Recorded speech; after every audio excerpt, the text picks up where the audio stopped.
Good morning students. मैं doctor Rupam Kumari, department of history से। Today I am going to discuss on the topic Plato, his life, his theory of state, and estimate of his contribution.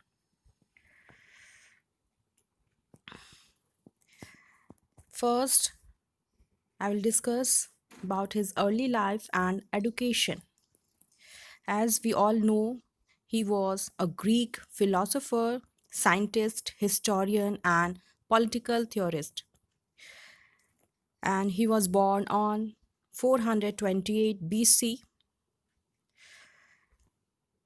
ये बात discuss करनी बहुत ज़रूरी है उनके जीवन के बारे में कि जो बचपन में उनके जीवन में जो घटनाएं घटी हैं और उसका असर उनके जीवन पर बहुत पड़ा था। तो इनका जब जन्म हुआ था तो उस टाइम जो है वो एथेंस था, एक जगह का नाम है ग्रीक में, एथेंस में इनका जन्म हुआ था। इनकी माता का नाम और पिता का नाम वो भी मैंने इसमें डिस्कस किया हुआ है। पिता का नाम था एरिस्टोन और माता का नाम था इनके पेरिकिटियोन।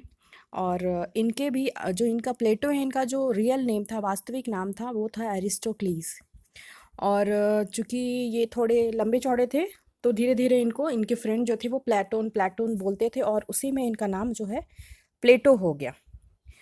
ठीक है। और जब इनका जन्म हुआ था उस टाइम जो है एथेंस में एक युद्ध चल रहा था जिसे बोलते हैं पेलोपोनेसिया का युद्ध, जिसका टाइम पीरियड है 431 टू 404 BC। तो जो एथेंस था वो पहले डेमोक्रेटिक कंट्री था और जब ये युद्ध हुआ तो उसके बाद जो है स्पार्टा की जीत हुई थी इस युद्ध में। और उसके बाद जो है एथेंस में जो डेमोक्रेसी है उसकी हार हुई थी और जो राजतंत्र है उसको फिर से लाने का प्रयास इस युद्ध के बाद किया गया था। तो बचपन में ही प्लेटो ने देखा था कि जो डेमोक्रेसी है वो राइज नहीं कर पा रहा है। और जो जो इनकी ये जो इनका फैमिली था वो भी अच्छी फैमिली से थे और प्राचीन जो राजा हुआ करते थे उनकी फैमिली से इनका रिलेशन था। और इनकी पढ़ाई भी जो है अच्छी जगह से होने लगी। और ये भी बहुत ज़रूरी बात है कि उन्होंने जो उनके शिक्षक है उसमें सुकरात का नाम भी आता है कि उसने जो उसके गुरु थे वो सुकरात, प्लेटो के गुरु थे सुकरात, जो बहुत ही फेमस फिलोसोफर हैं। और जब मैंने ये बताया कि जो ये इनका क्षेत्र था एथेंस और स्पार्टा, जब युद्ध हो रहा था तो जब उनकी सरकार गिरती है एथेंस में और जब नई सरकार बनती है उसमें भी बहुत सारा लड़ाई युद्ध चलता ही रहता है, बहुत सारा उसमें कंट्रोवर्सी रहता है। और इसी बीच में जो है उसी समय प्राण दंड जो है, डेथ पेनल्टी दिया जाता है सुकरात को। और उसके बाद जो है सुकरात को मृत्यु दंड जो दिया जाता है ये प्लेटो ने अपनी आंखों से देखा था। तो इसका भी असर इनके जीवन पर देखने को मिलता है। नेक्स्ट, अगर इनके और ट्रैवल की बात की जाए तो ये एक जगह से दूसरी जगह घूमते रहते थे और इटली, सिसली, इजिप्ट और साइरेन का इसमें नाम आता है कि इन्होंने बहुत जगह घूमा और वहाँ से शिक्षा ली थी। बाद में वो जब वो 40 इयर्स के हो जाते हैं तो वो एथेंस जो है वो लौटते हैं वापस और वहाँ एक एकेडमी जो है वो खोलते हैं। और ये बहुत ही फेमस एकेडमी है जहाँ पर ऐसी एकेडमी ये खोलते हैं कि बहुत दूर दूर से राजाओं के बच्चे और बहुत ही बुद्धिमान बच्चे को यहाँ पर एडमिशन दिया जाता था। और ऐसे ही नहीं है कि वहाँ एडमिशन आराम से हो जाता था, एडमिशन के लिए आपको मैथ्स जानना बहुत ज़रूरी होता, तो वो भी मेनली ज्योमेट्री। उसके बाद जो है वहाँ प्रॉपर एजुकेशन होता था और बहुत सारे फिलोसफर्स वहाँ से निकले, जिसमें सबसे फेमस है प्लेटो के खुद के जो डिसाइपल हैं अरस्तु, उसका नाम इसमें बहुत महत्वपूर्ण है वो, और उनका नाम आता है। बाद के दिनों तक, बहुत दिनों तक ये जो एकेडमी है वो चलता रहा अरस्तु का, उनकी मृत्यु के बाद भी। बाद में लूसियस नाम के लूसियस सुल्ला जो है 86 BC में वो जो एकेडमी है उसको डिस्ट्रॉय कर देते हैं। उसके बाद वो एकेडमी जो है बंद हो जाती है। 81 ईयर जब होता है प्लेटो का, उस समय उनकी डेथ हो गई थी। डेथ का टाइम पीरियड मैंने स्टार्टिंग में ही जो फर्स्ट पेज है उसी में मैंने डाल दिया है। ये था उनका लाइफ। नेक्स्ट जो है उनका वर्क जो है उस पर चर्चा मैं करूँगी कि उसने कौन कौन से प्रमुख जो हैं कृतियाँ उनकी है। उसमें मेनली कुछ नाम जो है वो मैंने यहाँ डाला है, जो है अपॉलोजी, फेडो, सिम्पोजियम, रिपब्लिक, इस तरह से बहुत सारे हैं जिसमें इम्पॉर्टेंट और है, लॉज है, स्टेट्समैन है, यूफ्रोटो है, सोफिस्ट है, इस तरह से बहुत सारा है। इसमें जो है इन्होंने बहुत सारी जो रचनाएं रची है उसमें से जो हम लोग थ्योरी उनका एस्टिमेट आपको जैसे पढ़ना है ना, तो एस्टिमेट जब पढ़ना है तो आपका जो सिलेबस है उसमें आप लोगों को बाकी जो है फिलोसफर्स उनका स्टेट के बारे में ही पढ़ना है कि फॉर्मेशन ऑफ स्टेट कैसे हुआ है, लेकिन आपको प्लेटो के बारे में दिया गया है कि उसका कंट्रीब्यूशन पढ़िए या उसका एस्टिमेट बनाइए क्या था उनका कंट्रीब्यूशन, है ना।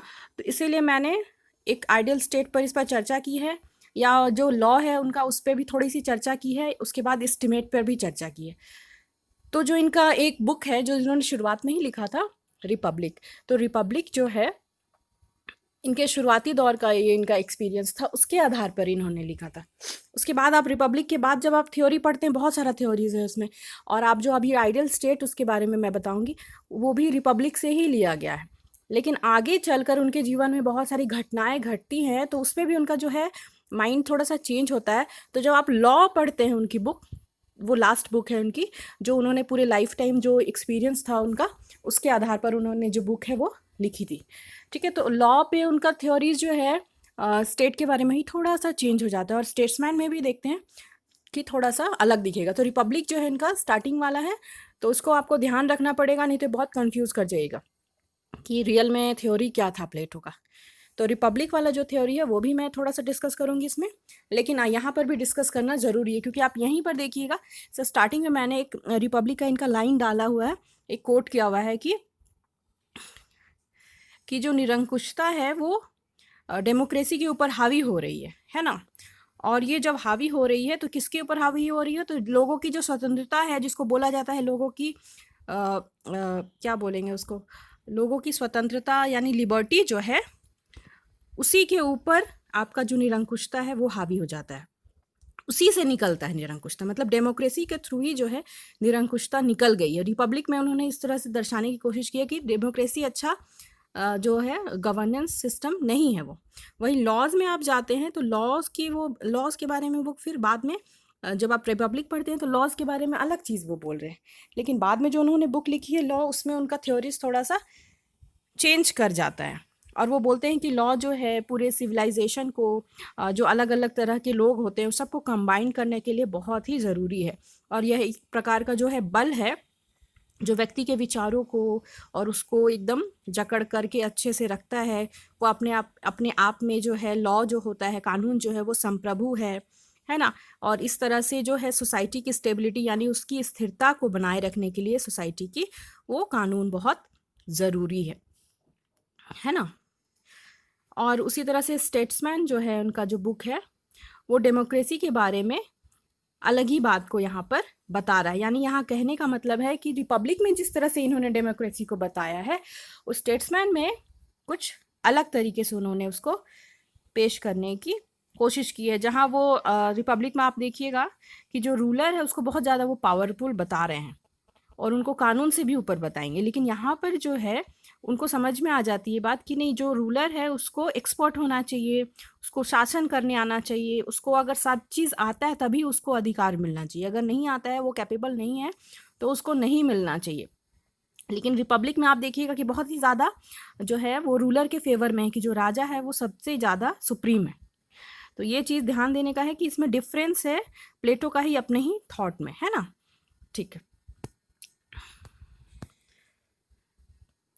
नेक्स्ट है आइडियल स्टेट, जो मैं बोल रही थी कि मैं डिस्कस करूंगी। तो सबसे पहले जो है एक लाइन है, प्लेटो में ही बोला गया है कि उसने जो the city is founded in words for on earth I imagine it nowhere exist. यानी कि जो आइडियल स्टेट है, यानी जो उनका आदर्श राज्य है, जो उनके विचारों में है या उनके शब्दों में है, वो एक कल्पना ही है, वो वास्तव में नहीं हो सकती है। ठीक है, वास्तव में जो उन्होंने कल्पना की है जिस आदर्श राज्य की, वो आदर्श राज्य वास्तव में नहीं हो सकता। ये जो है आपको सबसे पहले समझना होगा कि यह किस तरह का राज्य होगा, यानी एक काल्पनिक राज्य ही प्लेटो स्वयं बता रहे हैं कि जो है वो नहीं है। अब है कि इन्होंने जब स्टार्टिंग किया है तो reason of the ideal state में क्या क्या जो चीज़ें हैं वो है, यानी कि जो इनका इवोल्यूशन होता है आपका, जब स्टेट का, तो क्या क्या उसमें आएगा। तो सबसे पहले बोलते हैं कि जब पूरा एक क्षेत्र अगर है तो उसमें जो है सबसे पहले जो है प्रोडक्शन होना शुरू होगा। प्रोडक्शन किसका होगा? प्रोडक्शन मतलब कि लोग जो है बसते हैं और एक जगह रहते हैं और उत्पादन करने लगते हैं। तो उसमें उन्होंने ये क्लियरली बताया है कि जो प्रोडक्शन है, जो उत्पादन है, वो व्यक्ति, यानी कि इसमें वो बोल रहे हैं अपने बुक में कि जो एक व्यक्ति है वो आत्मनिर्भर नहीं हो सकता, यानी एक ही व्यक्ति खेती करेगा या पूरा सोसाइटी के लिए इकलौता एक आदमी अपने लिए सारा चीज़ नहीं कर सकता, वो आत्मनिर्भर नहीं बन सकता है। इसीलिए उसको एक सोसाइटी की ज़रूरत है। यानी कि धीरे धीरे वो एक जो राज्य है वो बनाने के लिए सबसे पहले कल्पना करते हैं कि जो एक क्लास होगा, लोगों का एक संगठन होगा जो एक दूसरे को मदद करेगा और उस हिसाब से एक प्रोडक्शन करने लगेगा। प्रोडक्शन करते करते आबादी बढ़ेगी और उस आबादी को फिर भू क्षेत्र पर कब्जा हो जाएगा और उस भू क्षेत्र के लिए ही लड़ाइयाँ शुरू होगी। और जब लड़ाइयाँ शुरू होगी तो उसको क्या चाहिए होगा? सेना चाहिए होगी। तो फर्स्ट उनका जो है कि जो आइडियल स्टेट बनेगा उसके लिए सबसे पहला ज़रूरी चीज़ है प्रोडक्शन, यानी कि जो लोग खेती करेंगे, है ना, यानी वैश्य वर्ग भी इंडिया में इसको बोलते हैं, या उसके अलावा भी बहुत सारे वर्ग हैं जो सोसाइटी में काम करते हैं। उसके बाद डिफेंस आएगा, डिफेंस में सेना होगी, और लास्टली जो है डिफेंस वाले में ही जो है उसी से आगे डिफेंस में भी। और डिफेंस का क्या काम रहेगा? तो डिफेंस जो है वो बाहरी और आंतरिक सुरक्षा के लिए आवश्यक है। तो उत्पादन और रक्षा तो हो गई, और अब शासन चलाने के लिए तो उससे भी ज़्यादा जो कैपेबल होगा वह जो वर्ग होगा वह रूल करेगा। तो फर्स्ट जो प्रोडक्शन वाला इनका जो है, उसी में से जिस लोगों में स्पिरिट और रीज़न, यानी कि उत्साह और विवेक जो है बहुत ज़्यादा होगा, वो लोग आएंगे सेकेंड वाले राउंड में, यानी सेकेंड वाले वर्ग में, यानी डिफेंस में, सेना में आएंगे। अब उस स्पिरिट और रीज़न में, यानी उत्साह और विवेक में, जिन लोगों के पास विवेक बहुत ज़्यादा होगा वो लोग आएंगे रूलिंग क्लास में। ठीक है, तो जो रूलिंग क्लास है वो बहुत ही ज़्यादा यहाँ पर फिलोसोफर, मतलब कि ये कहने का मतलब है प्लेटो का कि बहुत ही ज़्यादा ज्ञानी होगा, बहुत ही ज़्यादा बुद्धिमान होगा, तब वो जो है तीसरी कैटेगरी में आएगा। यानी कि यहाँ पर एक लाइन मैंने यहाँ पर दिया है, the leadership of the ideal state in the hands of philosopher Kings. यानी कि जो राजा होगा वो कैसा राजा होगा? एक दार्शनिक राजा होगा, यानी कि वो मतलब कि बहुत ही ज़्यादा बुद्धिमान होगा, उसको हर तरह से किसी भी चीज़ को समझने में बहुत ही ज़्यादा इजीली वो समझ पाएगा। और फिर मैंने यहाँ पर उसके बाद जो सेकंड लाइन मैंने बताया कि जो है प्लेटो ने जिस तरह की रचना आदर्श राज्य की है, उसको माना जाता है कि ऐसा राज्य नहीं हो सकता है, और ऐसे में यह एक यूटोपिया है, यानी कि एक काल्पनिक राज्य है। ठीक है, यहाँ पर मैंने एक प्लेटो का फिर से कोट भी डाला है कि यहाँ पर उनका कहना सीधा सीधी जो शासन है या आदर्श राज्य जो है उसमें दो तरह के लोग हैं, लेकिन उनको पहले ही से उनको ये भी पता है कि जो good people don't need laws to tell them to act responsibility and bad people will find a way around the laws. कहने का मतलब है कि समाज में दोनों तरह के लोग होते हैं, इनको पता है, फिर भी ये आदर्श राज्य की कल्पना कर रहे हैं। उनका कहना है कि कितना भी नियम कानून बना दीजिए, जो अच्छे लोग हैं वो तो अच्छे ही से रहेंगे, लेकिन जो खराब लोग हैं वो उस कानून से भी तोड़ मरोड़ के वो अपनी चीज़ को मना लेंगे, यानी वो कहीं ना कहीं रास्ता निकाल ही लेंगे।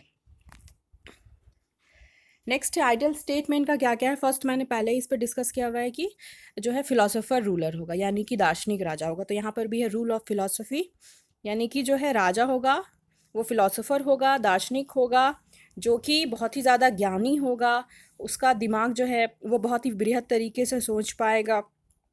उसके अलावा जो है जितने भी कानून हो गए या लोगों का जो भी विचार हो गए उससे ऊपर राजा का निर्णय होगा, यानी राजा सुप्रीम है, वो जो चाहे जितना भी कानून हो या किसी का भी विचार हो वो अपने हिसाब से शासन कर सकता है। लेकिन फिर भी यहाँ पर सेकेंड जो पॉइंट है उसमें नो अनक्वालिफाइड एब्सोल्यूटिज्म, यानी कि कहने का मतलब है कि इतना सब होने के बावजूद भी ऐसा नहीं है, सब चीज़ों से ऊपर होते हुए भी राजा कहीं ना कहीं बंधा हुआ है। तो किन चीज़ों से बंधा हुआ है?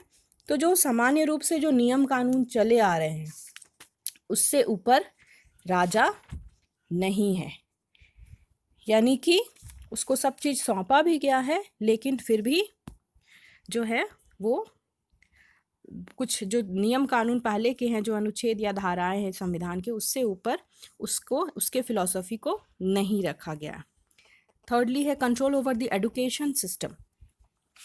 एजुकेशन सिस्टम जो है वहाँ पर वो बहुत इम्पॉर्टेंट है। प्लेटो ने जिस तरह से ये एजुकेशन को वहाँ पर डिस्क्राइब किया है अपनी बुक में, वो बहुत ही इम्पॉर्टेंट है। और ये अलग अलग जो मैं दे रही हूँ इसमें बुक में बहुत ही डिटेल में बताया हुआ है। इनका कहना है सीधा सीधी कि जो आइडियल स्टेट है उसमें जो है शिक्षा पर राजा का अधिकार होना चाहिए, वो राजा का ही हिसाब से जो है वो सारी शिक्षा दी जानी चाहिए। और इसमें बहुत ही इम्पॉर्टेंट ये चीज़ है कि जो शिक्षा है उसमें इन्होंने, प्लेटो ने स्त्री और पुरुष को बोले हैं कि एक ही प्रकार की शिक्षा दी जानी चाहिए, यानी शरीर और मस्तिष्क से दोनों अलग नहीं हैं, है ना, बहुत ही ज़्यादा अलग नहीं है। उनको शिक्षा के मामले में दोनों आराम से इस चीज़ को ग्रहण कर सकते हैं ताकि वो राज्य के उत्तम नागरिक बने। यानी कि सोसाइटी को अगर अच्छा बनाना है तो मेन एंड वीमेन दोनों को एजुकेशन देना चाहिए। तो यहाँ पर प्लेटो एक फेमिनिस्ट भी बोला जा सकता है कि ये इनके जो ये थॉट है ये फर्स्ट फेमिनिस्ट भी कहा जा सकता है इनको, कि ये पहले नारीवादी हैं। यहाँ पर वो बोल रहे हैं कि स्त्री पुरुष को समान शिक्षा दी जानी चाहिए, वो भी प्राचीन काल में बता रहे हैं ये। अब यहाँ justice in ideal state, justice में हम लोग सीधे न्याय की बात करते हैं तो हम लोग को लगता है कि कोर्ट दिखाई देगा, कचहरी, है ना, ये सारी चीज़ें इसके आइडियल स्टेट में नहीं है। जस्टिस का जो है थ्योरी जो है रिपब्लिक में वो एक अलग ही है। यहाँ पर जो है जस्टिस का मतलब है कि सोसाइटी जो है सभी लोग एक दूसरे के साथ मिल के रहें, अलग अलग लोग ही हैं लेकिन वो मधुर संबंधों के साथ एक यूनियन में मिल कर रहें, है ना। और इसी हिसाब से सोशल मोरालिटी मतलब उसको बोलेंगे कि सामाजिक रूप से जो लोग हैं वो नैतिकता के साथ एक दूसरे से जुड़े रहें, वो है उनका न्याय। न्याय का अर्थ सीधे कोर्ट में जाना या फिर उसको सज़ा देना, अदालत से मतलब नहीं है। यहाँ पर सोशल मोरालिटी से ये चीज़ जुड़ा हुआ है। Censorship of art and literature, censorship जो लगाया गया वो किस चीज़ पे लगाया गया है? आर्ट और लिटरेचर पे। उनको लग रहा था कि जो आइडियल स्टेट है उसमें जो यंगर लोग होंगे, यानी जो बच्चे होंगे, जब बड़े होंगे तो उनको बहुत ही ज़्यादा छूट नहीं दी जानी चाहिए कला में या साहित्य में, ताकि वो गलत जो है वो आगे चलकर गलत चीज़ों को ना सीखें। तो ये इनका आइडियल स्टेट का थ्योरी है। सिस्टम ऑफ कम्युनिज्म है नेक्स्ट। कम्युनिज्म में भी हम लोग सोचते हैं कि साम्यवाद जो है कि सोसाइटी के सभी लोगों में, हम लोग इकोनॉमिकली उस चीज़ को समझते हैं, जैसे रशिया में आया था कम्युनिज्म आया था, तो ये वाला कम्युनिज्म है यूज़ किया हुआ साम्यवाद वर्ड जो है कम्युनिज्म मतलब, लेकिन ये दूसरे चीज़ को लेकर है। यहाँ पर सोसाइटी को उन्होंने डिवीज़न कर दिया था। तो एक जो वर्ग है वो जिसमें आता है प्रोडक्शन क्लास, और सेकंड जो इनका कैटेगरी है उसमें आते थे डिफेंस यानी कि जो सेना है और रूलर। तो इन्होंने सेना यानी कि जो आर्मी है और जो रूलर है उसके ऊपर जो है कम्युनिज्म वाली थ्योरी को डाला था। और जो कम्युनिज्म वाली थ्योरी है उसमें इनको जो ये दोनों आ रहे हैं सेना और जो शासक है, इसको प्रॉपर्टी और फैमिली से अलग कर दिया गया था। यानी जो प्रोडक्शन वाला क्लास है वो शादी करेंगे, उनके बच्चे होंगे, वो प्रॉपर्टी भी जमा करेंगे, यानी सारा चीज़ जो है प्रोडक्शन क्लास के पास है। और अगर आप सेना में आते हैं, सेना के बाद अगर आप जो है रूलर बन रहे हैं, तो आपको ना ही प्रॉपर्टी रखना है और ना ही फैमिली रखने का अधिकार, यानी दोनों चीज़ों से इनको वंचित कर दिया गया था। और ये है इनका थ्योरी ऑफ कम्युनिज्म प्लेटो का। यहाँ पर पहले ही मैंने डिस्कस कर दिया equality among main and women, और उस चीज़ को मैंने डिस्कस कर चुकी हूँ। प्रिंसिपल ऑफ फंक्शनल स्पेशलाइजेशन, यानी कि इसको बोलेंगे कि जो उन्होंने विभाजन किया है सोसाइटी में कि एक प्रोडक्शन क्लास है, एक आपका रूलर हो गया और एक आपका डिफेंस हो गया। तो ये जो है उनके हिसाब से जब जन्म लेते हैं उसमें जब शिक्षा में जिनका इंटरेस्ट होता है, जैसे वो बच्चे जब बढ़ना शुरू होते हैं तो अपनी इच्छा के अनुसार अपने क्षेत्र को चुनते हुए चले जाते हैं। तो चुनेंगे कैसे? अपनी कैपेसिटी से, और अपनी कैपेसिटी के अनुसार वो जो है अगर प्रोडक्शन में जाना चाहे तो प्रोडक्शन में जाते हैं, अगर वो ज़्यादा तेज़ है तो उनके हिसाब से प्लेटो के विचार से वो जाएंगे डिफेंस में, और डिफेंस में भी अगर वो बहुत अच्छे हैं, बुद्धिमान हैं, तो वो जाएंगे रूलिंग क्लास में। तो ये जो है यही है प्रिंसिपल ऑफ फंक्शनल स्पेशलाइजेशन। अब जो है प्लेटो ने तो अपना आदर्श राज्य बना दिया, लेकिन इसकी भी बहुत आलोचना हुई है कि इन्होंने बहुत सारे थ्योरीज को गलत तरीके से पेश किया है, या बहुत ही ज़्यादा पॉसिबल नहीं है ना। तो इसमें सबसे बड़ा बताया जा रहा है कि यहाँ पर जो है प्लेटो एक तरफ से दिखाना चाह रहे हैं कि थ्योरी जो सोसाइटी है उसमें बहुत सारा कन्फ्यूज़न वो क्रिएट कर दे रहे हैं, कि एक तरफ प्रोडक्शन क्लास है, एक रूलर क्लास है, या एक डिफेंस वाला जो है, इसमें एनालॉगी नहीं है, यानी कि इक्वालिटी जो होती है या समानता जो है वो अलग अलग तरीके से, खुद ही वो कंफ्यूज हो जा रहे हैं कि प्रोडक्शन को आपने डाउन कर दिया है, रूलर रूलर क्लास को बहुत ऊपर कर दिया, डिफेंस को भी उस तरह से उन्होंने ऊपर कर दिया है। उसके अलावा जो इनकी थ्योरी है उसमें उन्होंने जिस तरह से मौलिक बातों को या नैतिक बातों को घुसाया है, तो उसको वो पॉलिटिक्स से अलग नहीं कर पाए हैं, उन्होंने पॉलिटिक्स से उसको जोड़ दिया है। ठीक है, तो इनका जो आदर्श राज्य है उसमें नैतिकता ज़्यादा दिखाई देती है, राजनीति कम और नैतिकता ज़्यादा दिखाई देती है। उसके अलावा जो है इन्होंने दास वर्ग के बारे में कुछ नहीं कहा है। उनके हिसाब से दास वर्ग जो है नेचुरली सोसाइटी में है, और प्राकृतिक रूप से वो सोसाइटी में वो वर्ग एग्जिस्ट करता है, उसके बारे में उन्होंने बहुत ही ज़्यादा बातें नहीं बताई हैं, उसको वो सपोर्ट ही कर रहे हैं, कहने का मतलब है, तो ये गलत बताया है। उसके अलावा जो थ्योरी उन्होंने विमेन के बारे में दी है और टेम्प्रेरी मैरिज के बारे में, कि आगे चलकर जो महिलाओं के बारे में उन्होंने बहुत सारी बातें की हैं, जो थोड़ा सा कंट्रोवर्सी वाला दिखाई देता है। एक तरफ से वो साम्यवाद वाली विचारा भी दिखा रहे हैं, लेकिन दूसरी ओर विमेन के बारे में उनकी थ्योरीज कुछ गलत भी हो जाती हैं। प्लेटो का जो भी उसके अलावा भी बहुत सारी बातें हैं जो उन्होंने थ्योरी जो रखी है आइडियल स्टेट के बारे में, अलग अलग है आलोचना जिसकी की गई है। थोड़ा सा मैं आगे बढ़ना चाहूँगी, नहीं तो टाइम बहुत ज़्यादा इसमें चला जा रहा है। अब है एस्टिमेट, तो प्लेटो का जो आइडियल स्टेट है वो तो एक हो गया, उसके अलावा जो अलग अलग मैंने थ्योरीज बताए हैं वो भी बहुत डिटेल में है, अगर आप उसका नोट्स बनाइएगा तो उसको डिटेल में आप बना सकते हैं। अब एस्टिमेट में अगर बात किया जाए तो उनके बारे में यही है कि वो फिलोसोफर भी थे, मैथमेटिशियन भी थे, वो एक साइंटिस्ट भी थे, है ना। तो उनका सब चीज़ों में था, लेकिन ऐसा पहले के ज़माने में ऐसा नहीं था कि कोई सब्जेक्ट वाइज पढ़ रहे हैं, तो वो अपने विचारों से जो भी उनका ज्ञान है वो अपने हिसाब से पढ़ते जाते थे, और प्लेटो का जो है उसी हिसाब से एक सिस्टमैटिक ट्रिटाइज जो होता है वो नहीं है, मतलब कि एक जो उनका जो थीसिस होता है, या फिर उसको बोलेंगे जो एक लिखा हुआ उनका पोथी होगा, जो उनका बुक होगा, वो उस तरह से सिस्टमैटिक नहीं है कि आप उसको बोलिएगा कि सिर्फ फिलॉसफी के बारे में है, या सिर्फ मैथमेटिशियन है वो, या कुछ, या सिर्फ साइंस से रिलेटेड है। कुछ बस डायलॉग्स उन्होंने जो 30 डायलॉग्स उनका रिटर्न है वो भी कन्वर्सेशन के रूप में है, यानी बातचीत के रूप में है, वो सिर्फ उनका एक है जो सिंपल दिखता है, नहीं तो बाकी सारा जो है वो इधर उधर है, और वो क्लियरली पूरा पता नहीं चलता है। बहुत बार इसको जो प्लेटो के विचार है इसके चलते इनको फादर ऑफ फासिज्म भी कहा जाता है, जिसको मैंने बाद में बताया है कि नहीं, कुछ विचार जो है उनके मिलते हैं। फासीवाद क्या होता है? फासिज्म जो है, फासीवाद में कुछ लोगों का एक, जो मुसोलिनी या हिटलर के बारे में हम लोग बोलते हैं, कुछ लोगों का एक गुट होता है, या कुछ लोग जो होते हैं वही मिल के शासन करते हैं। तो यहाँ चूंकि इन्होंने भी जो थ्योरी दी है अपनी रिपब्लिक में, कि जो है डिफेंस है, डिफेंस के बाद जो रूलिंग क्लास है वो उससे बुद्धिमान है, और उन्होंने एक वर्ग बना दिया है कि जो माइनॉरिटी में आ जाएगा, है ना, क्योंकि जो आपका प्रोडक्शन क्लास है ऑब्वियसली वो उसमें तो ज़्यादा लोग रहेंगे, तो जो माइनॉरिटी क्लास है वो रूल कर रहा है, तो ये कहीं ना कहीं फासिज्म को सपोर्ट करता है। इसलिए बहुत सारे जो आगे जो लोग इन पर रिसर्च करते हैं, तो कहीं ना कहीं फासीवाद जो वर्ड निकला है अभी मॉडर्न एरा में हम लोग जब पढ़ते हैं, तो उसको कहीं ना कहीं प्लेटो से भी जोड़ा जाता है। लेकिन ऐसा नहीं है कि जो प्लेटो थे वो फांसीवादी विचारधारा से बहुत ही ज़्यादा उनको लेना देना था, उनसे कुछ लेना देना नहीं था।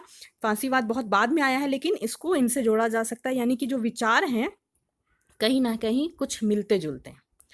ठीक है,